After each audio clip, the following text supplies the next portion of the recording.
Cyclonic circulation થી ગુજરાતના હવામાનમાં આવતીકાલથી પલટો આપશે. આવતીકાલે 3 ફેબ્રુઆરી, 4 ફેબ્રુઆરી અને 5 ફેબ્રુઆરી એમ 3 દિવસ સુધી રાજકોટ, જુનાગઢ હોય, પોરબંદર, દ્વારકાના અમુક વિસ્તારો છે, ગીર સોમનાથ હોય, અમરેલી હોય, સુરેન્દ્રનગર, મોરબી જેવા વિસ્તારો છે, આ તમામ વિસ્તારોની અંદર પાટણનું સાંતલપુર છે, આ તમામ વિસ્તારોની અંદર અતિ ઘાટા વાદળ પણ જોવા મળી શકે. આ તમામ વિસ્તારો ઉપર એક WD છે અને એ WD ને કારણે ત્યાં ઉત્તરમાં અત્યારે ખૂબ બરફ વર્ષા પણ થઈ રહી છે. એ WD ને કારણે ગુજરાત ઉપર એક અસર પડી રહી છે. અસર એવી પડી રહી છે, ખાસ કરીને અત્યારે ખેડૂતોને મારે આપના તરફથી એક બીજો પણ સંદેશ છે.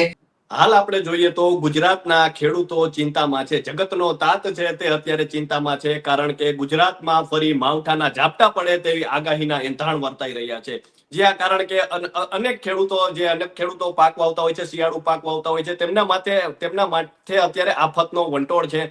કારણ કે હવામાન વિભાગ દ્વારા અથવા હવામાન નિષ્ણાતો દ્વારા પણ જે રીતે આગાહી આપવામાં આવી હતી કે માવઠાની આગાહી આપવામાં આવી હતી, આગામી 2 દિવસે વાતાવરણમાં પલટો આવે તે પ્રકારની આગાહી આપવામાં આવી હતી, અને તેને લઈને જ આજે વાત કરવી છે. ત્યારે હવામાન નિષ્ણાત પરેશભાઈ ગોસ્વામી આપણી સાથે જોડાઈ ચુક્યા છે, તો આવો તેમની સાથે જ સીધી વાત કરીએ, વાત ગુજરાતી પર. પરેશભાઈ, વાત ગુજરાતીમાં આપનું ખૂબ ખૂબ સ્વાગત છે. જી નમસ્કાર.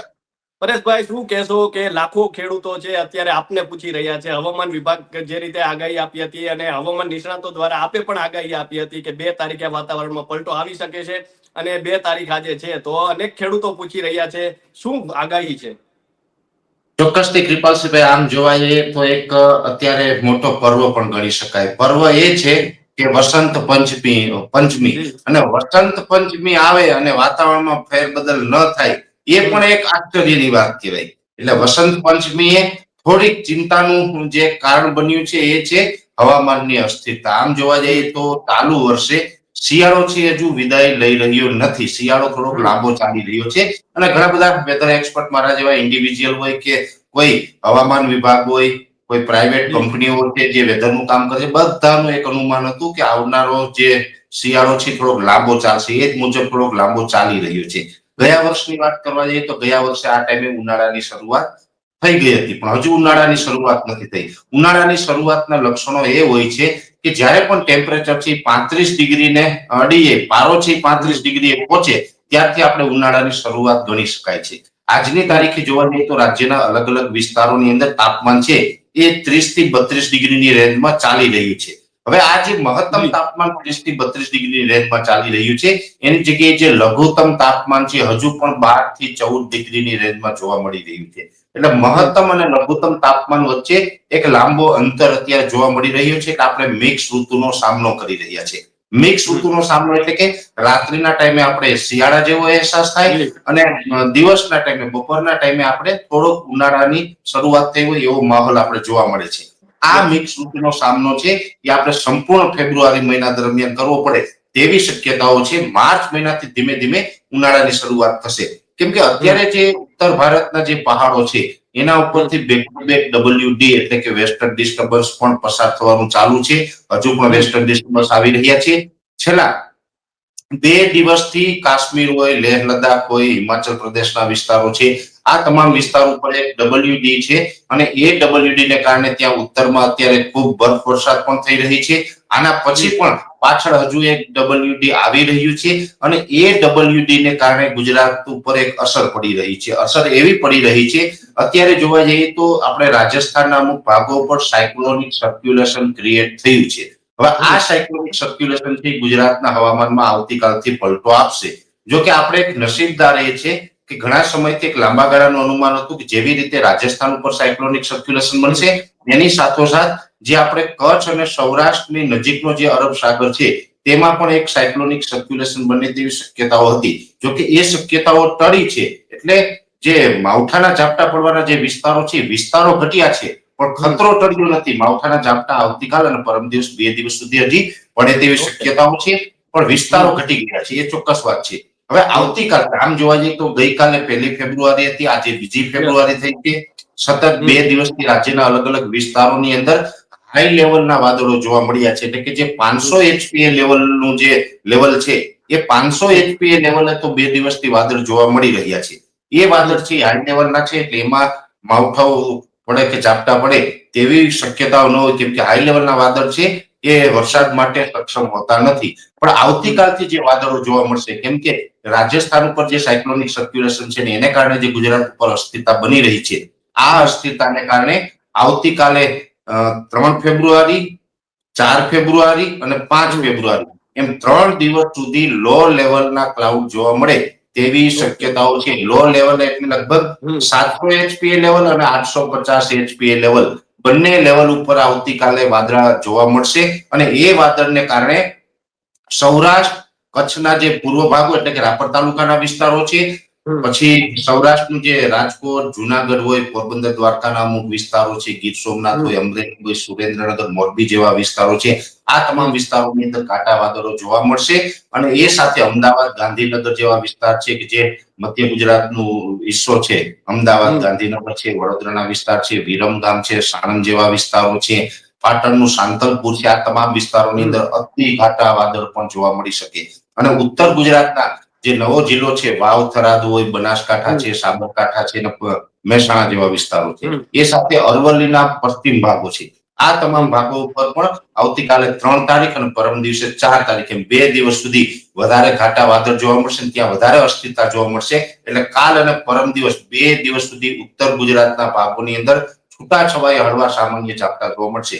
જોકે આ ઝાપટાઓ છે એકદમ હેવી કે તીવ્રતા સાથે નહીં હોય, કે આની અંદર કોઈ મોટા વરસાદો થાય તેવી શક્યતાઓ નથી. પણ એટલું ચોક્કસથી કહી શકાય કે ઝાપટાઓ છે એ પડવાના છે. અને કૃપાલસિંહભાઈ, અત્યારને જે કન્ડિશન છે ખેડૂતોની, અત્યારે જે શિયાળુ પાક ખેડૂતોનો ઉભો છે, એ પાક એવા સ્ટેજ ઉપર છે કે આ પાકની અંદર ખાલી એક સામાન્ય ઝાપટું પડે ને તો પણ પાકની અંદર નુકસાન થઈ શકે છે. એટલે એ ઝાપટાઓ પડવાના છે. ને મુખ્યત્વે જોવા જઈએ તો આ વર્ષે શિયાળા દરમિયાન વધુમાં વધુ વાવેતર છે જીરાના પાકનું થયું છે. અને જીરુનો પાક એટલો સેન્સિટિવ છે કે અત્યારે જીરુના પાકની અંદર વરસાદ તો બહુ દૂરની વાત છે, વધારે પડતા ઘાટા વાદળ થાય ને તો એ હવામાનની અસર પણ જીરુના પાકને થાય છે. ને એને કારણે કાળી ચરમીની સમસ્યા છે એ જીરુના પાકની અંદર વધી જતી હોય છે. એટલે હવે કાળી ચરમી આવે તો જીરુનો પાક સંપૂર્ણ નિષ્ફળ પણ જતો હોય છે. કેમ કે આમ તો જે એક પ્રકારની ફંગસ છે, ફંગસ છે એ એગ્રીકલ્ચર સાયન્સના નિયમ મુજબ 2-3 પ્રકારે ફેલાતી હોય છે, જેમાં 3 જે ફંગસ ડેવલપ થવાના પ્રકાર છે એમાં એક છે સીડબોર્ન, એક છે સોઇલબોર્ન અને એક છે એરબોર્ન. હવે એરબોર્ન, સીડબોર્ન અને સોઇલબોર્ન આ 3 પ્રકારની જે ફંગસ હોય છે એમાં સૌથી ખતરનાક હોય છે એરબોર્ન. એરબોર્ન એટલે કે જે હવા દ્વારા ફેલાતી હોય છે. હવે એ જે હવા દ્વારા ફેલાય છે એનો જ એક પ્રકાર છે કે જે આપણે જીરુની અંદર જેને આપણે ફાઇટોપ્થોરા બ્લાઇટ કહી શકીએ. કેમ કે જ્યારે શરૂઆતમાં જે સુકારો આવતો હોય છે એને અલ્ટરનેરિયા બ્લાઇટ કહેવાય છે, ફાઇટોપ્થોરા બ્લાઇટ કહેવાય છે. અને આ વર્ષે તો જીરુની અંદર ફ્યુઝેરિયમ ઓક્સિસ્પોરિયમનો બહુ મોટો પ્રોબ્લેમ રહ્યો છે. શરૂઆતથી ખેડૂતોએ ફ્યુઝેરિયમ ઓક્સિસ્પોરિયમની જે સમસ્યા હતી એની અંદર દવાનો ખર્ચો પણ ગુજરાતના ખેડૂતોએ કરોડો રૂપિયા હોમી દીધા છે. હવે કરોડો રૂપિયા હોમીને અત્યારે જીરુનો પાક તૈયાર કર્યો છે. અને અત્યારે જો હવામાન બદલે અને એની અંદર જો ફાઇટોપ્થોરા બ્લાઇટ આવે તો એ ફાઇટોપ્થોરા બ્લાઇટને કારણે જીરુના પાકની અંદર મોટું નુકસાન જાય તેવી શક્યતાઓ છે. ખાસ કરીને જેમાં મહત્વની વાત હોય છે કાળી ચરમી. કાળી ચરમી છે એનો સચોટ કોઈ ઈલાજ છે પણ નહીં. આજે આધુનિક યુગમાં ટેકનોલોજી હોવા છતાં ઘણા બધા સંશોધનો થયા છતાં પણ જે કાળી ચરમી છે એનું કોઈ પણ ટ્રીટમેન્ટ કરવામાં આવે, એ પછી ઓર્ગેનિક ટ્રીટમેન્ટ હોય કે કેમિકલ પેસ્ટિસાઇડ એક્ટ મુજબની ટ્રીટમેન્ટ હોય, કેમિકલ પેસ્ટિસાઇડ એક્ટમાં પણ 50 થી 60% સુધીની રાહત મેળવી શકીએ. 100% નિયંત્રણ કાળી ચરમી ઉપર મેળવી શકાતું નથી. એટલે આ કાળી ચરમીનો રોગ છે એ પણ વધવાની ભીતિ છે. અને આવનારા દિવસની અંદર હવામાનમાં પલટો જોવા મળશે. જોકે આ મેં આપને જણાવ્યું એમ કે વધારે પડતા શક્યતાઓ તો ઉત્તર ગુજરાતના ભાગોની અંદર છે. સૌરાષ્ટ્ર, કચ્છના ભાગોની અંદર જે ઝાપટા પડવાની શક્યતાઓ હતી એમાંથી આપણે બચ્યા છે. એનું કારણ છે કે અરબ સાગરમાં જે સાયક્લોનિક સર્ક્યુલેશન ડેવલપ થતું હતું એ હવે આપણે એમાંથી ભીતિ ટળી છે. પણ ઉત્તર ગુજરાતમાં તો આ ઝાપટા પડવાના છે. એ ઝાપટાની સાથે સૌરાષ્ટ્ર અને કચ્છની અંદર વાદળછાયું વાતાવરણ થશે. અને એ વાદળછાયું વાતાવરણ છે જેને કારણે પવનની દિશા બદલાશે. મુખ્યત્વે આપણે છેલ્લા ઘણા દિવસથી ઉત્તરના પવનો હતા, હવે એ પવનો છે ઉત્તર પશ્ચિમના આમ તો છેલ્લા 2 દિવસથી થઈ ચુક્યા છે. ઉત્તર પશ્ચિમના પવનો છે ઘણી જગ્યાએ અરબ સાગરના પવનો છે. એટલે આ પવનોને કારણે ઝાકળ વરસાદનું પ્રમાણ પણ છે હવે વધતું રહ્યું છે. આવતીકાલથી સૌરાષ્ટ્ર, કચ્છમાં અને ઉત્તર ગુજરાતમાં ઝાકળ વરસાદ પણ જોવા મળશે. ઉત્તર ગુજરાતમાં ઝાપટાઓ પણ જોવા મળશે. અને ખાસ કરીને ઝાકળ જેવું માહોલ રહે તો એને કારણે પણ અત્યારે શિયાળુ પાકની અંદર અનેક પ્રકારની સમસ્યાઓ આવી શકે છે. એટલે આવનારા 2 થી 3 દિવસથી મારી દ્રષ્ટિએ ખેડૂતો માટે ભારે ઊંઘ પરેશભાઈ, આપણે જોઈએ તો જે રીતે વાત કરી કે અનેક ખેડૂતો જે રીતે અત્યારે જોઈએ તો જીરુનો પાક વાવીને બેઠા છે, શિયાળુ પાક છે, અને તમે જે રીતે વાત કરી કે એમાં થોડા પણ ઝાપટા પડે તો ખેડૂતોને મોટું નુકસાન થઈ શકે છે. અને પરેશભાઈ, આપનો તો ખેડૂતો સાથેનો જે અનુબંધ છે, જે સંબંધ છે, એ આપણે જોઈએ તો હમણાં વાવ થરાદમાં આપની જે મીટિંગ થઈ હતી એમાં પણ ખેડૂતોએ જે રીતે આપને પ્રેમ આપ્યો, એ આપનો પ્રેમ છે ખેડૂતો પ્રત્યેનો એ દેખાઈ રહ્યો છે. તો ખેડૂતોને હવે આ પાકો છે તે અત્યારે જે ઊભા છે, તો આગામી દિવસોમાં ઠંડી કેવી પડશે ને ઝાકળની કોઈ શક્યતા છે, એના વિશે પણ જાણવું છે. કૃપાલસિંહભાઈ, ઝાકળની અંદર તો શક્યતાઓ આજથી જ આમ તો ઘણા વિસ્તારોની અંદર છૂટાછવાયા વિસ્તારમાં ઝાકળ જોવા મળી રહી છે. ખાસ કરીને દરિયાઈ કાંઠાના ભાગોની અંદર ઝાકળ જોવા મળી રહી છે. અને આવનારા 3 થી 4 દિવસ સુધી હજુ ગુજરાતના દરિયાઈ કાંઠાના તમામ વિસ્તાર, એમાં દક્ષિણ ગુજરાતના પણ દરિયાઈ કાંઠાના વિસ્તાર, સૌરાષ્ટ્ર અને કચ્છના પણ દરિયાઈ કાંઠાના વિસ્તારો, તેમાં ઝાકળનું પ્રમાણ વધારે રહેશે. અને એ સિવાય ઉત્તર ગુજરાત અને બીજા અમુક છૂટાછવાયા વિસ્તારોની અંદર પણ ઝાકળ વર્ષા છે એ આવનારા 3 દિવસ સુધી કન્ટિન્યુ જોવા મળશે. અને ખાસ કરીને જે ઠંડીની વાત છે, તો ઠંડી હજી કન્ટિન્યુ રહેવાની છે. હમણાં કોઈ ઉનાળાની શરૂઆત થાય કે તાપમાન ઊંચું જાય તેવી શક્યતાઓ નથી. ખાસ કરીને મેં આપને જણાવ્યું કે અત્યારે 30 થી 32 ડિગ્રીની રેન્જમાં તાપમાન ચાલી રહ્યું છે. પણ જ્યાં સુધી તાપમાન છે 30 પ્લસ જ રહેતું હોય તો એ ખેડૂતો માટે એક ગણી શકાય કે શિયાળો પૂર્ણ થઈ ગયો. પણ હજુ પણ વચ્ચે વચ્ચે અમુક દિવસ એવા હશે કે જેમાં 30 ડિગ્રી કરતા તાપમાન નીચું જશે. આ અસ્થિરતાઓ જે 2 દિવસ રહેવાની છે, જેમાં 3 અને 4 તારીખ બે મુખ્ય ભાગ ભજવશે. એ 2 દિવસની અસ્થિરતા પસાર થઈ જશે પછી 5 તારીખથી ફરીથી પાછું આપણું તાપમાન છે કૃપાલસિંહભાઈ 30 ડિગ્રીની નીચે આવશે. એટલે શિયાળાનો માહોલ છે એ કન્ટિન્યુ ફેબ્રુઆરી મહિના દરમિયાન પણ કન્ટિન્યુ રહેશે. આ એક ચોક્કસથી છે કે થોડુંક તાપમાન નોર્મલ નજીક આવ્યું છે, એટલે બપોરના ટાઈમે જે મહત્તમ તાપમાન હોય એ બપોરના ટાઈમે થોડીક આપણે ઠંડીમાંથી રાહત મળે.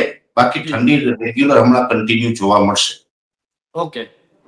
તો પરેશભાઈ, કહી શકાય કે ખેડૂતો માટે જે પાક છે તેમાં બહુ વધારે પડતું કોઈ નુકસાન થવાની શક્યતા નથી. નુકસાન આમ જોવા જાય તો કૃપાલસિંહભાઈ, આ વર્ષે હવામાનના કારણે અનેક પ્રકારનું નુકસાન તો ખેડૂતને થયું જ છે. યસ, યસ, અને યસ. આ જે ઝાકળ વર્ષા આવે અને એની સાથોસાથ જે અમુક વિસ્તારમાં ઝાપટા પડશે, એ બંને ભાગોની અંદર નુકસાન થશે. કેમ કે ખાસ કરીને જીરુનો પાક છે, એ સાથે અજમાનો પાક છે, અને બીજા પણ અલગ અલગ જે પાકો છે, બાગાયતી પાકમાં પણ અત્યારે ખૂબ મહત્વનો પીરિયડ ચાલી રહ્યો છે. આપણી જે ગુજરાતની શાન કહી શકાય કે જેને કેસર કેરી આપણે કહીએ છીએ, કેસર કેરીના બગીચાઓમાં ફ્લાવરિંગ પણ લાગી ચૂક્યા છે. એ ફ્લાવરિંગને પણ હવામાનની માઠી અસર અત્યારે પડી રહી છે. ફ્લાવરિંગ આવ્યું છે ખૂબ સારું. જે આંબાના બગીચાઓ છે તેમાં ખૂબ સારું ફ્લાવરિંગ આવ્યું છે.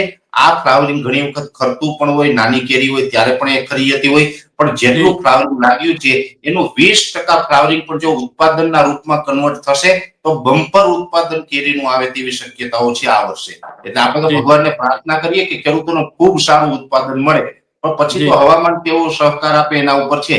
પણ આ ઝાકળ જે પડવાની છે 2-3 દિવસ, એને કારણે પણ શિયાળુ પાકને બગીચાના જે બગીચાઓ છે આંબાના, એ બંનેની અંદર નુકસાન ચોક્કસથી જશે. અને આ નુકસાની છે દર વર્ષે ખેડૂતો કરતા હોય એ રીતે અત્યારે પણ જોવા મળશે. ખાસ કરીને અત્યારે ખેડૂતોને મારે આપના તરફથી એક બીજો પણ સંદેશ છે કે મિક્સ ઋતુ ચાલી રહી છે. હજુ પણ તાપમાન 30 ડિગ્રીની નીચે જવાનું છે. હવે અત્યારે એ પીરિયડ આવી ગયો છે. દર વર્ષે ફેબ્રુઆરી મહિનાની અંદર ઉનાળુ પાકનું વાવેતર થતું હોય છે. આ વર્ષે ઉનાળુ પાકનું વાવેતર કરવું હોય તો ખેડૂતોએ 15 ફેબ્રુઆરી સુધી રાહ જોવી જોઈએ. એનું કારણ છે કે હજુ પણ તાપમાન નોર્મલ કરતા નીચું છે. જો અત્યારે ઉનાળુ પાકનું વાવેતર કરવામાં આવશે તો જર્મિનેશનનો પ્રોબ્લેમ આવી શકે છે. જી. તો પરેશભાઈ, અમારી સાથે જોડાવા બદલ અને આપનો કિંમતી સમય આપવા બદલ ખૂબ ખૂબ આભાર. તો આ હતા હવામાન નિષ્ણાંત પરેશભાઈ ગોસ્વામી. ને પરેશભાઈ જે રીતે વાત કરી કે આગામી દિવસોમાં વાતાવરણમાં પલટો આવવાનો છે અને જે ઉત્તર ગુજરાતના જે વિસ્તારો છે ત્યાં છાંટા પડી શકે છે, અને જે સૌરાષ્ટ્ર સહિતના અનેક ભાગો છે ત્યાં વાદળછાયું વાતાવરણ જોવા મળી શકે છે. અને જે રીતે તેમને વાત કરી, ઝાકળ પણ જોવા મળવાની છે. અને હાલ તો આશા રાખીએ કે જગતનો તાત છે તેનો પાક છે તે અડીખમ રહે, ને જે રીતે ખેડૂતોની આશાનો પાક હોય છે, આશાનું વાવેતર હોય છે, તે પ્રમાણે તેમને જે ખેતી કરી હોય છે ને તે તેમને મળી રહે. તો અત્યારે બસ આટલું જ. ફરી મળતા રહીશું વાત ગુજરાતી પર.